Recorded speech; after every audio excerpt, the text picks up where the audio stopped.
오늘 함께 다니엘서 말씀을 가지고 함께 말씀을 나누고자 합니다.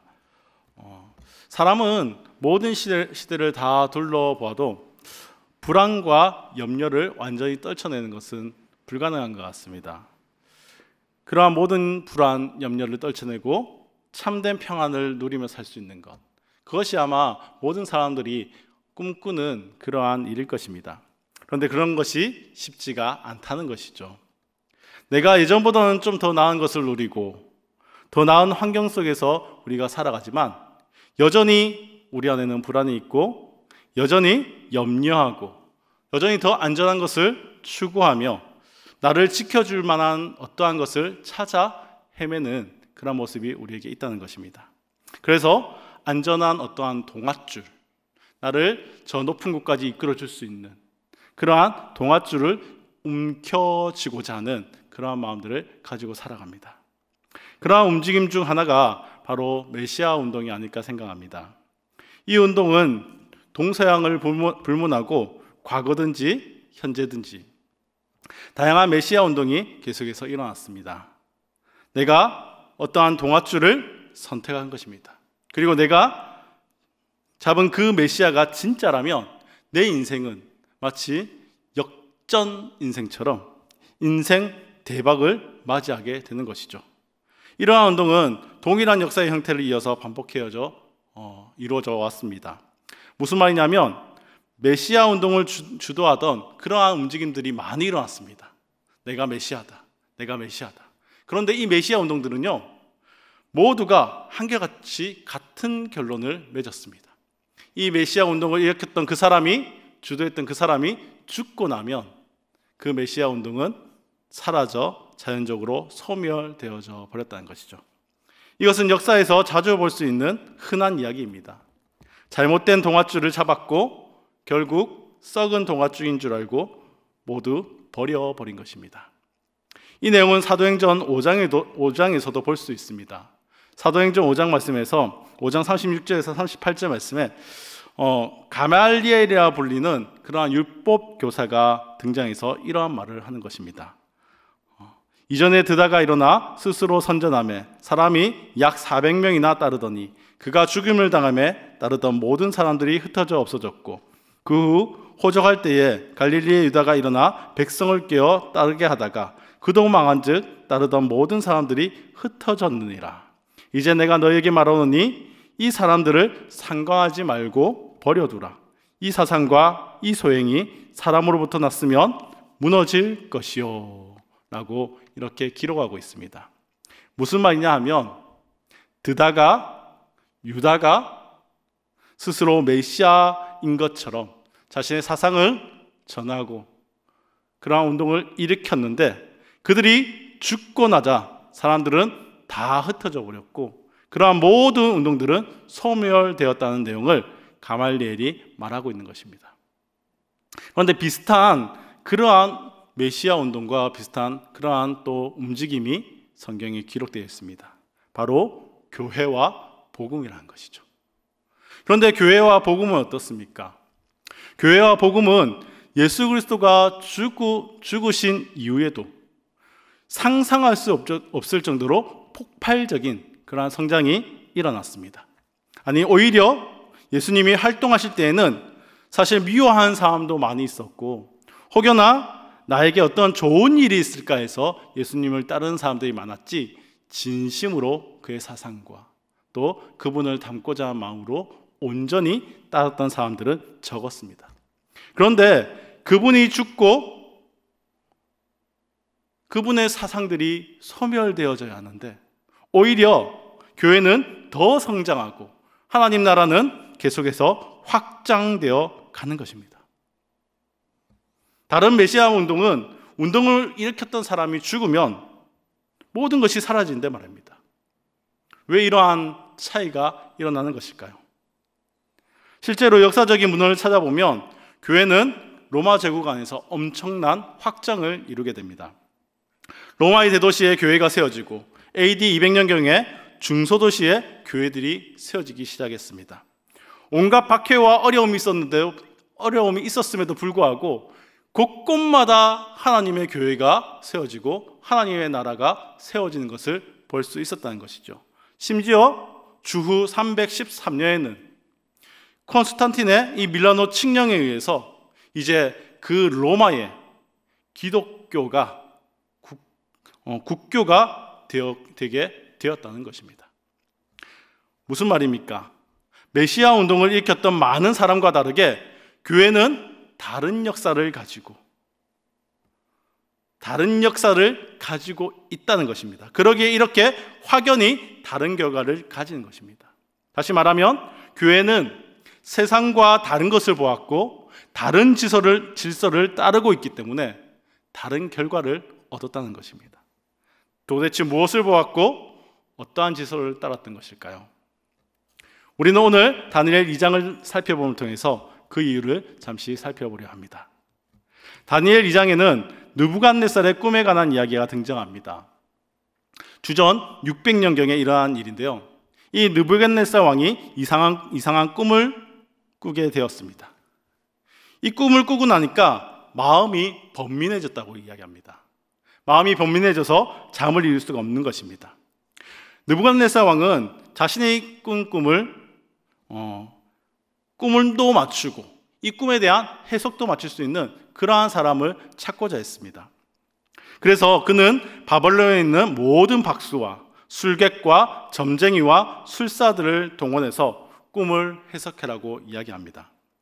이 모든 사람들을 불러 모아서 꿈을 맞추고 우선 그 꿈을 맞추고 그 꿈에 대해서 해석할 것을 요구합니다.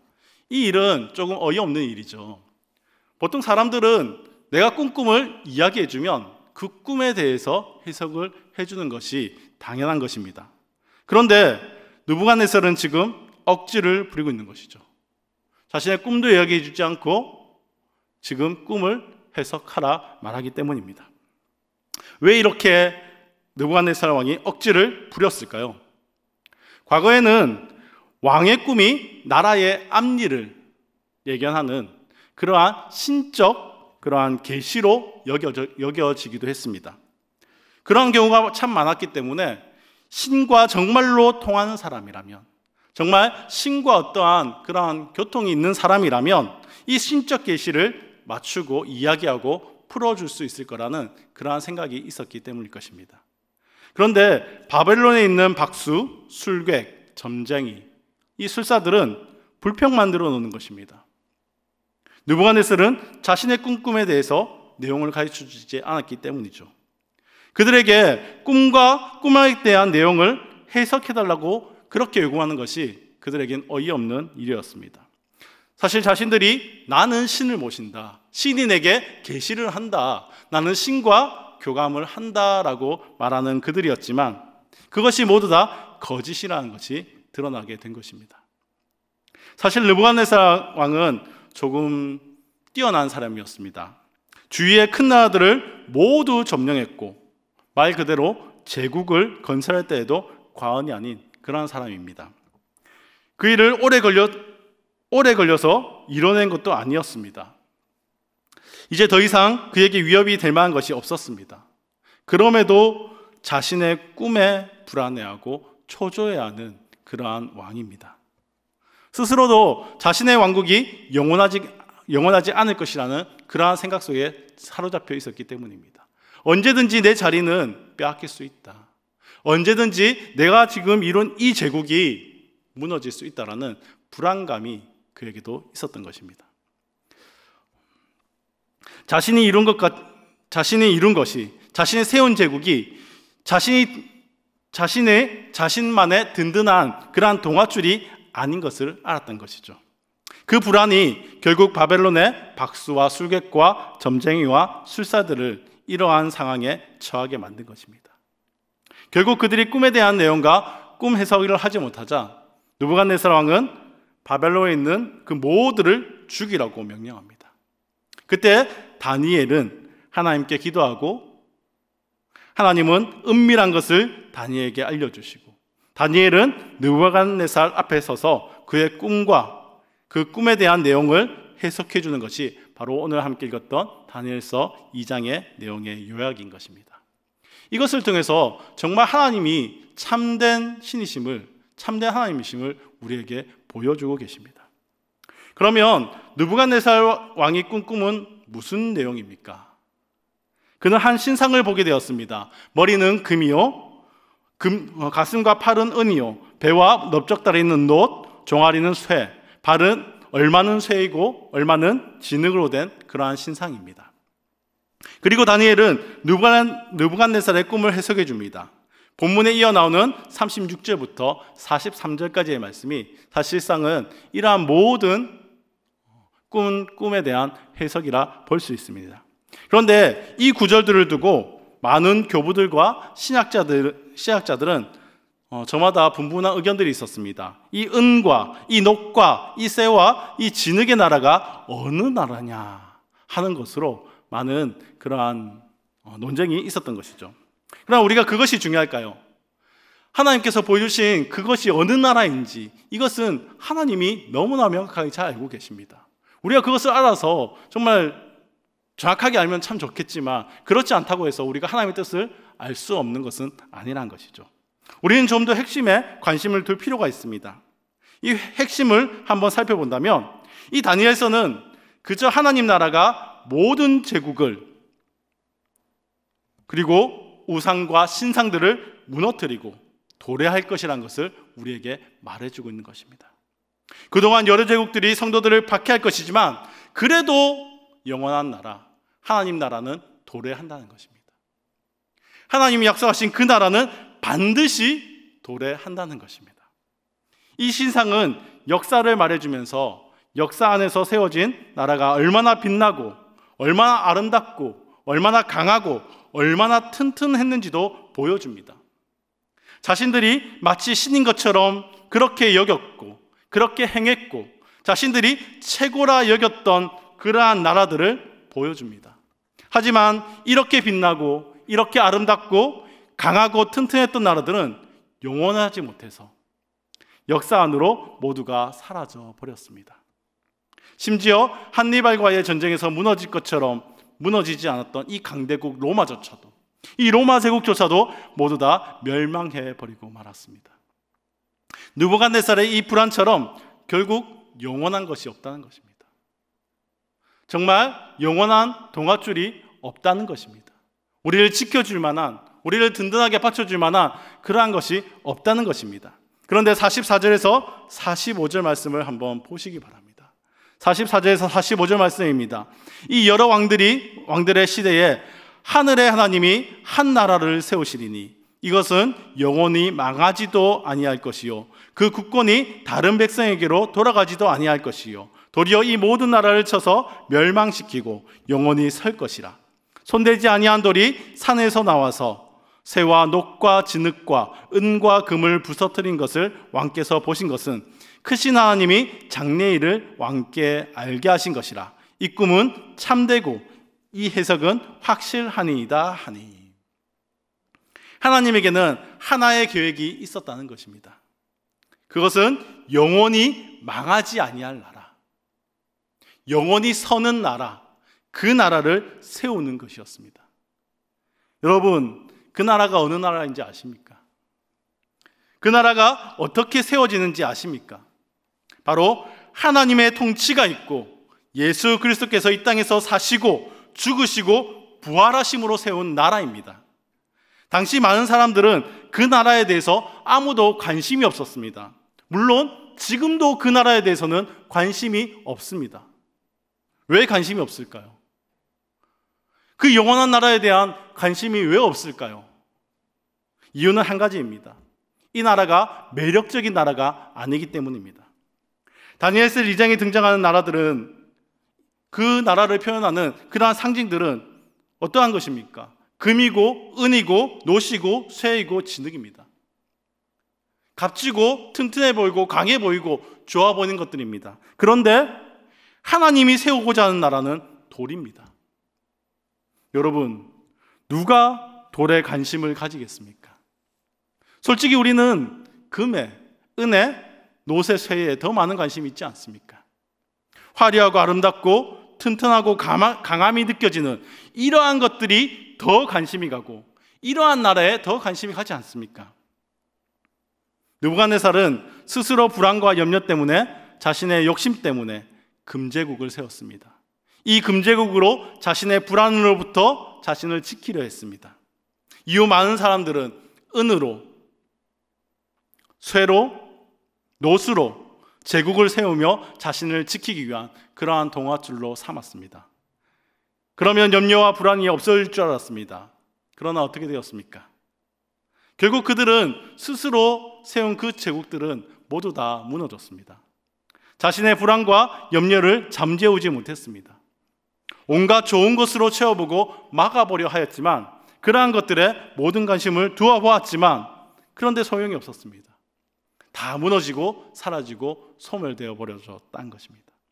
하물며 돌일까요? 이 돌이 우리를 지켜줄 만한 것일까요? 그깟 돌이 동아줄일 수가 없지 않습니까? 이것이 일반 사람들의 생각이라는 것입니다. 사람들은 그렇게 생각한다는 것입니다. 어찌 돌이. 그런데 45절을 다시 한번 읽어보십시오. 손대지 아니한 돌이 산에서 나와서 새와 녹과 진흙과 은과 금을 부서뜨리는 것을 왕께서 보신 것은 크신 하나님이 장래의 일을 하나님께 알게 하신 것이라. 이 꿈은 참되고 이 해석은 확실하니이다 하니.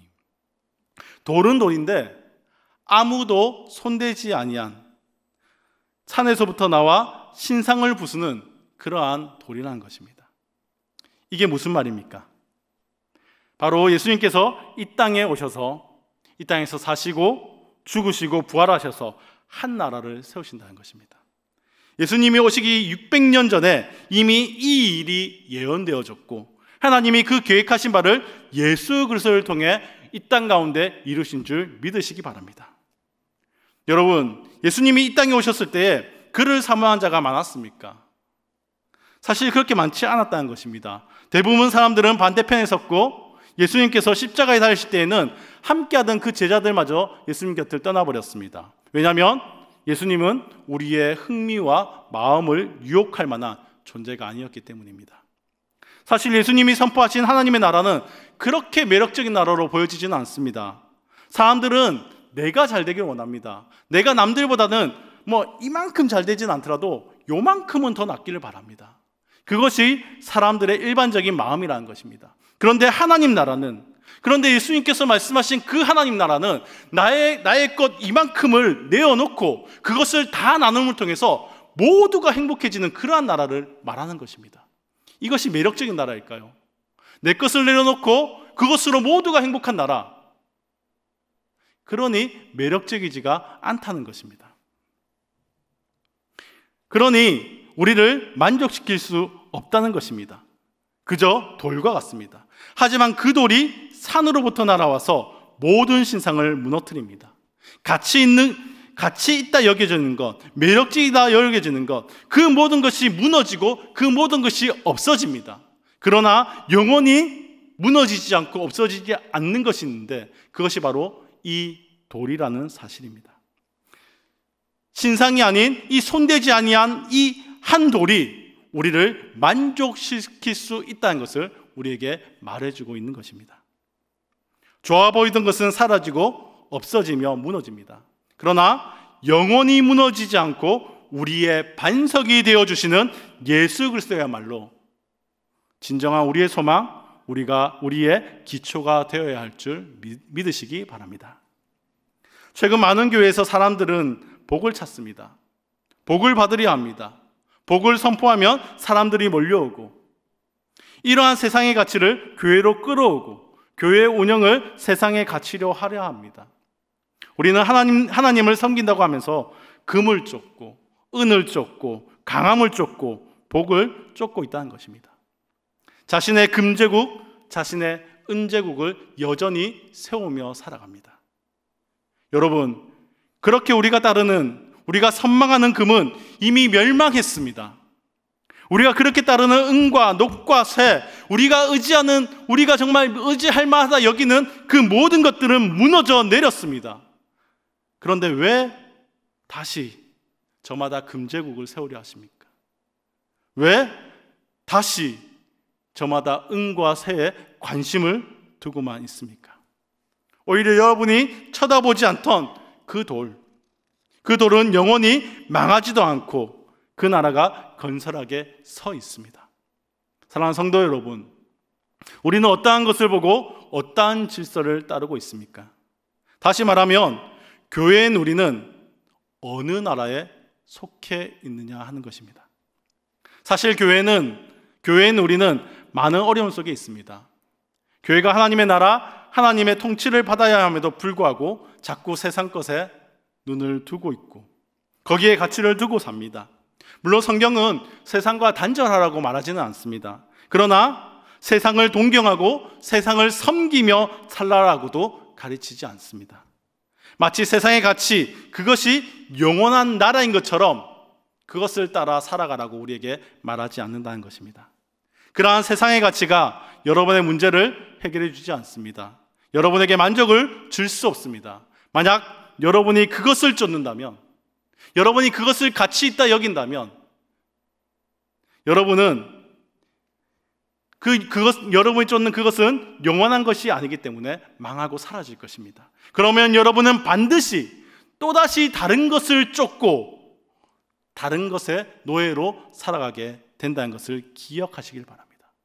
망하고 사라질 세상의 것에 목매고 그것이 사라질까 전전긍긍하며 헛된 것의 노예로 살지 말라고 성경은 우리에게 말하고 있습니다. 진짜 우리가 시선을 두어야 하는 하나님 나라를 보라라고 우리에게 말하고 있습니다. 그리고 그 나라의 백성으로 저와 여러분을 불러주신 줄 믿으시기 바랍니다. 세상의 통치자도, 세상의 권력자도 자신의 나라가 망할까 봐 염려와 걱정으로 살아갑니다. 그러나 우리의 하나님의 나라는 망하지 않은 그러한 나라입니다. 분노와 슬픔과 좌절과 고통이 없는 그러한 곳을 산돌이신 예수 그리스도를 통해 하나님께서는 이 땅에 세워주셨습니다. 하나님은 그 나라를 저와 여러분에게 바라보며 살라고 합니다. 없어질 것이 아니라 영원할 것, 여러분의 기초가 되어줄 것, 그 예수 그리스도를 바라보며 하나님 나라 바라보며 살아가려고 우리에게 말하고 있는 것입니다. 그러므로 우리에게 믿음의 눈을 들어서 영원한 것을 붙들고 소망을 가지고 살라고 하십니다. 살아가는 동안 우리는 수많은 일들을 겪습니다. 때로는 어려운 일이 있고 때로는 힘든 일이 있습니다. 그러나 그 일 하나하나마다 우리가 일희일비할 것이 아니라 우리에게 주어진 하나님 나라를 누리며 우리는 현재를 정말 소망 가운데 기쁨과 감사로 살아가라고 우리에게 이야기하고 있는 것입니다. 세상의 교회를 핍박하고 세상의 교회를 욕을 하고 있습니다. 손가락질합니다. 그러나 우리가 기뻐하고 우리가 소망할 수 있는 이유가 무엇일까요? 하나님 나라는 망하지 않는 것이기 때문입니다. 영원한 나라이기 때문입니다. 그 나라가 우리의 기초가 되어서 우리를 지켜줄 것이기 때문입니다. 저희 딸이 한 번은 그런 말을 했습니다. 아빠, 난 혼자 있는 게 세상에서 제일 싫어. 외로운 게 너무 싫어. 만약에 내가 너무 외로워진다면 그러면 빨리 하나님 나라에 가고 싶어. 무슨 어린애가 이런 말을 하나 하고 제가 생각했습니다. 그래도 한 가지 참 감사했던 것은 저희 딸이요, 정말 참된 것 하나는 알고 있다는 것입니다. 하나님 나라가 하나님이 항상 함께하여 주시는 행복한 나라라는 것, 그것을 알고 있다는 것이거든요. 그것이 너무나 감사했습니다. 그런데 아직 아이라서 한 가지만 알고 두 가지는 모르더라고요. 이미 하나님은 늘 우리와 함께 하시고 이 땅 가운데서 하나님 나라를 세워주셨기에 이미 하나님 나라는 시작되었다는 것입니다. 이미 저와 여러분은 그 하나님의 나라의 백성이 되었고 그 하나님 나라를 누리며 살 수 있는 은혜를 얻었습니다. 그러니 더 이상 금과 은혜의 제국을 세우려 하지 말고 세상 염려와 걱정에 살지 말고 다른 것 의지하기 위해 스스로 노예가 되며 살아가지 마시고 하나님 나라를 누리시기를 축복합니다. 또한 주의 교회인 성도 여러분, 여러분이 교회라면 하나님 나라의 다스림을 기뻐 받으시기 바랍니다. 하나님 나라에 정말 그 규율을 기뻐 실천하며 살아가시길 바랍니다. 영원하고 망하지 않는 그 하나님 나라에 거하며 이 나라에 가치를 두고 이 나라를 사모하며 사시는 성도님들 되시기를 축복합니다. 여러분, 이 시간 기도하고 구하는 모든 것들이 헛되고 헛된 정말 썩어 없어질 그러한 동아줄을 구하는 것이 아니라 영원한 하나님 나라, 그 하나님 나라를 구하시는 복된 시간 되시기를 주님의 이름으로 축복합니다.